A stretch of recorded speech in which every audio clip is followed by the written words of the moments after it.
matagutlo, matagadlaw. Adunay mga panghitabo dito sa kauluhan, panghitabo sa gawas sa atong nasod, ug adunay mga panghitabo dinhi sa atong dapit. Mga panghitabo nga mao'y makapaikag sa katawhan, nga mabinantayon sa lakat ug dagan sa panahon karon. Itanyag ning istasyon DXSR ang 7 o'clock Breakfast News.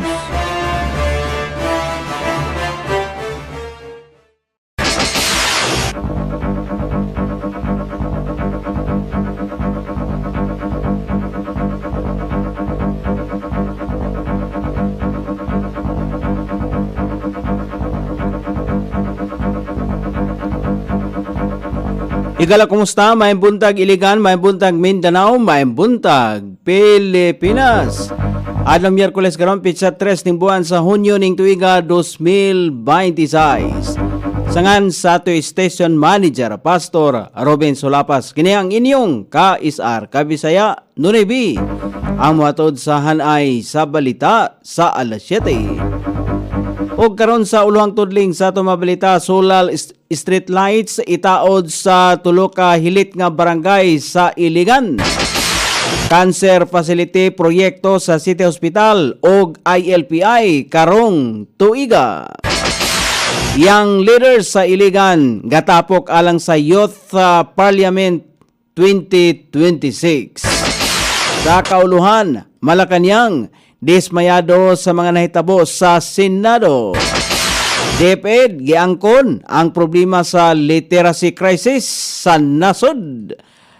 Vice President Sara, mas maayo nga magpatinaw imbes nga iagi sa technicalities ang pagbasura sa reklamo batok ngadto kaniya.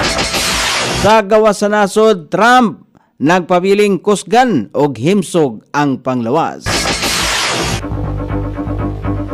Kini ang uluhang tudling sa itong mga balita nga dalit kanato ning istasyon DXSR 106.7 sa inyong FM dial. Ang bugtong radyo sa Dakbayan Siligan nga nagsibya sa balaang kasulatan.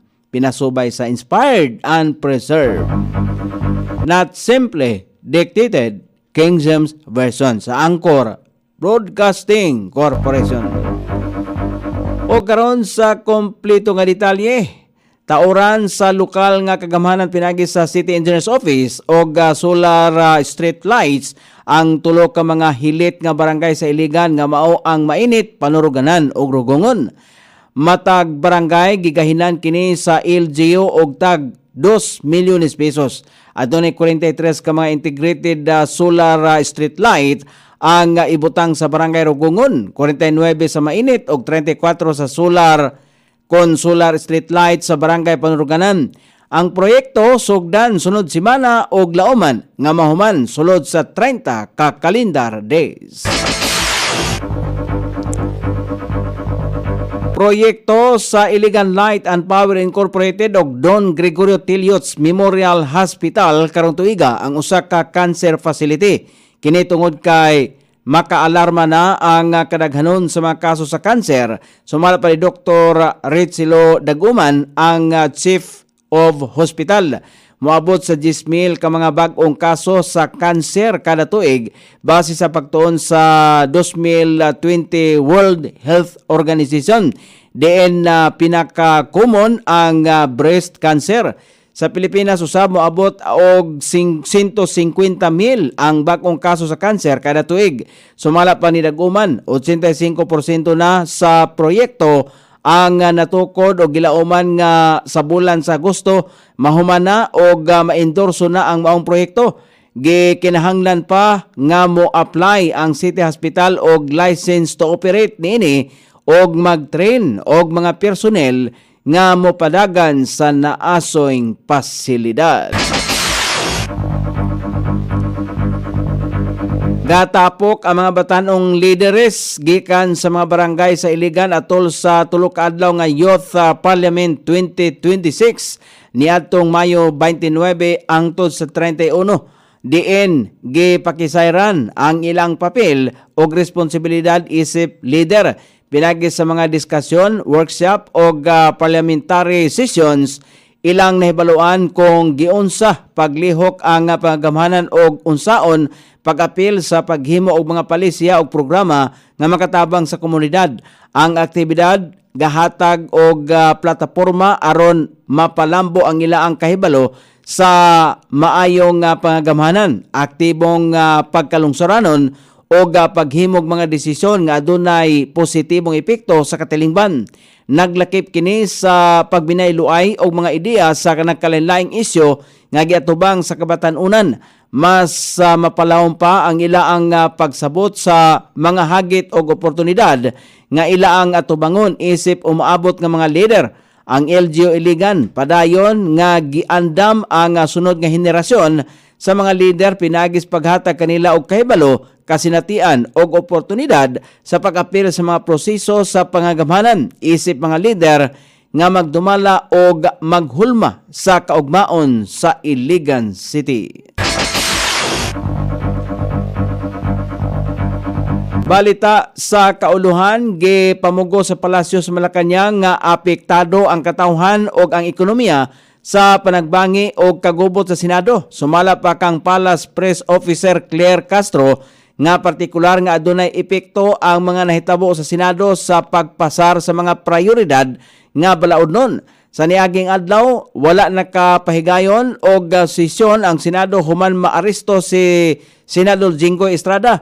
Aduna lamay usa ka adlaw sa dili pa ang adjournment sa first regular session sa 20th Congress.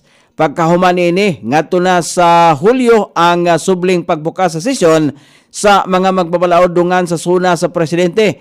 Mainumduman nga adunay kapin sa 20 ka priority bills nga giaprobahan ni Presidente Marcos sa Legislative Executive Development Advisory Council meeting. Lakip na niini ang balaod ng Anti-Political Dynasty Law, Independent People's Commission Act, Travel Tax sa Abolition o Citizen Access and Disclosure of Expenditures for National Accountability Act. Miangkon ang Department of Education sa krisis sa literacy sa nasod. Human migawas sa usa ka assessment nga 87% sa mga grade 11 students nga lisod paghihapon nilang masabtan ang ilang gibasa. Sumala pa sa DepEd, ang naaswing ihap mao ang indikasyon sa dugay ng learning gap system sa edukasyon sa Pilipinas ug dili lamang sa problema sa senior high school. Sa pahayag ni DepEd Secretary for Learning System Carmila Oracion, gipaklaro niyang seryoso ang ahinsya nga sa migawas nga resulta gikan sa Second Congressional Commission on Education. Gipatinaw sa opisyal nga ang problema sa kapasidad sa pagbasa ang natigom sugod pa sa mga unang panahon og misamot sa paglabay sa mga panahon tungod sa lain-laing hinungdan sama sa kapobrehon, kakulangon sa learning materials, limitadong suportas panimalay, mga pagkalangan sa klase og epektos pandemya. Sumala pa sa opisyal, dili mamahimong mag-inusara lamang ang hinungdan sa krisis sa literacy kundi usa ka sistematikong problema sa edukasyon sa nasod. Isip tubag, nagpatuman ang DepEd og summer remediation na program alang sa senior high school students nga nakatakdang mahuman karong semana. Nag-andam usab ang ahinsya og pinakabag-ong literacy assessment ayha ang pagbukas sa klase aron matumbok ang mga estudyanteng nanginhanglan og dugang mga suporta og tutoring. Gisulti usab sa DepEd nga ihilakip sa bag-ong 3-term school calendar ang remediation og enrichment activities aron mas hapsay nga matubag ang learning gap sa tibok school year. Aminado usab ang ahinsya nga nagpabiling hagit ang bugat nga workload sa mga magtutudlo luyo sa reformang ipatuman. Gisaway sa Malacañang nga walay pagpanghimakak si Vice President Sara Duterte sa mga akusasyon kaniya nga maoy unod sa impeachment complaint. Reaksyon kini sa palasyo sa tubag sa kampo ni Vice President Sara sa Senate Impeachment Court kung asa ipabasura niini ang articles of impeachment. Gisulti sa Palace Press Officer Claire Castro, nagigamit lang sa kampo sa Vice Presidente ang simpleng teknikalidad sa ilahang depensa nga kanhi na usab niining gigamit sa Justice Committee sa Kamara. Gipamugos ni Castro nga mas maayo kung mapatin-aw ni Vice President Sara sa katawhan ang mga giakusar nga to kaniya imbes nga iagi sa technicalities aron ipabasura ang reklamo. Dugang pa sa palace official, ang senator judges usab ang maghukom kung ibasura ba ang impeachment complaint.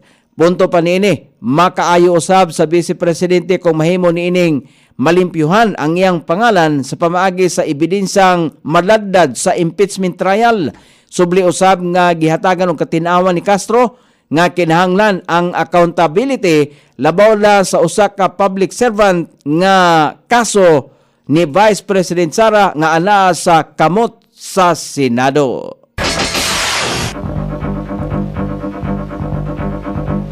Balita sa gawas sa nasod, adunay himsog nga panglawas si US President Donald Trump. Kini ang nahimong resulta sa iyang tinuig nga medical exam. Sumala pa kang Captain Sean Barbadilla nga adunay kusog nga cardiac pulmonary, neurological o overall physical functions ang 79 anyos nga US President. Kinahanglan lamang sa US President nga mag-diet o wala na lain nga unsa mang babag aron na gampanan niya ang iyahang katungdanan isip Commander-in-Chief o Head of State. Mahinumduman nga niadtong Martes may bisita si Trump sa Walter Reed National Military Medical Center alang sa medical exam. Kini na ang ikatulong higayon nga mipailalom sa medical exam si Trump sugod dihang subli siyang milingkod sa pagkapresidente sa Amerika. O karon sa pagbanabana sa kahimtang sa dagan sa panahon, ang southwest monsoon makaapektar sa Northern Luzon, Central Luzon ug ubang bahin sa western section sa Southern Luzon. Ang Metro Manila, Pangasinan, Zambales, Bataan, Tarlac, Pampanga, Bulacan, Cavite, Batangas, Occidental Mindoro, Palawan, Cagayan Valley, Cordillera Administrative Region, ubang bahin sa Ilocos Region, ubang bahin sa Central Luzon, ubang bahin sa Calabarzon, ubang bahin sa Mimaropa ug ubang bahin sa Nasod ang makasinati gyapon o madagomon nga kalangitan inubalan sa patak-patak ka mga pagulan. Ilami na sa dapit sa kaponon o sa sayong taknas kagabion, kini epekto sa southwest monsoon o localized thunderstorm. Sukod sa temperatura din sa dakbayan siligan ang kabugnahon ana sa 25 ang kainiton musangko sa 31 degrees centigrado. Ang adlaw misila kaganiya sa alas 5:26 ug musawop unya sa alas 6:23 sa sayong takna sa kagabhion.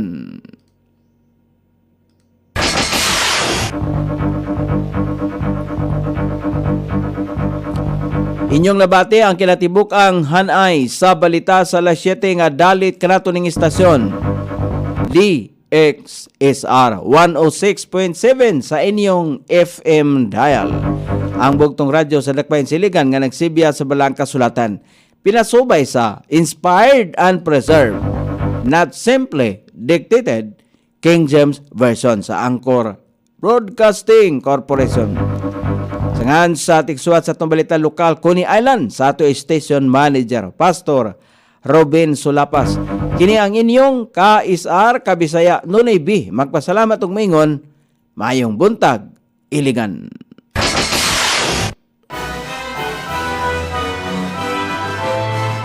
Inyong nabati ang 7 o'clock Breakfast News. Hangtod na usab og mga lawa sa samang tagna o sa samang istasyon. Daghang salamat sa iyong pagpaminaw o mayang buntag.